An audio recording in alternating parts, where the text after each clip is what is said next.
आज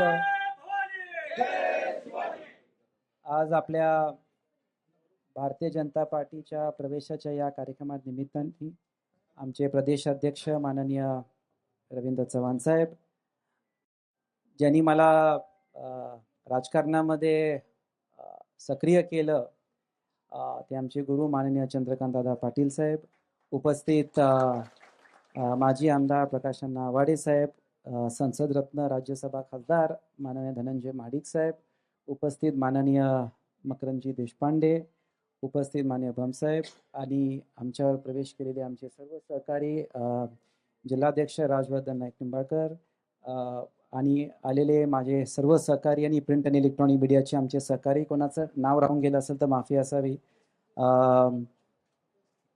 एक काळानंतर परत मुख्य प्रवाहामध्ये आणि पक्षामध्ये याची एक संधी मिळते आणि खास करून या कार्यक्रमासाठी दादानी पुढाकार घेऊन हा कार्यक्रम कोऑर्डिनेट करून माझ्यासाठी एक चांगला प्रवेशाचा कार्यक्रम घेतला.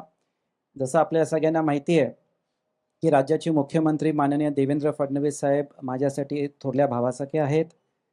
मागच्या वर्षीच ही प्रक्रिया सुरू झाली नोव्हेंबर महिन्यामध्ये, जेव्हा नगरपालिकेला मुश्रीफ साहेबांची माझी युती माननीय देवेंद्रजींच्या मध्यस्थी झाली आणि जिल्हा परिषदमध्ये भारतीय जनता पार्टीच्या एबी फॉर्मवर आमचे सगळे उमेदवार उभारले, निवडून आले आणि त्या अनुषंगाने एक औपचारिकता होती, पण एक एवढ्या चांगल्या पद्धतीने हा कार्यक्रम होईल अशी मला अपेक्षा नव्हती. मी सगळ्या कार्यकर्त्यांचं मनापासून आभार व्यक्त करतो दादा, की कुठलंही अकॉमोडेशन, गाडी, शेवटचा निरोप म्हणजे 12चा कार्यक्रम तो नंतर 9ला झाला, तरीही सगळी एवढ्या मोठ्या संख्येत आत आहेत, बाहेर आहेत आणि या निमित्ताने मी सगळ्यांचं मनापासून आभार व्यक्त करतो.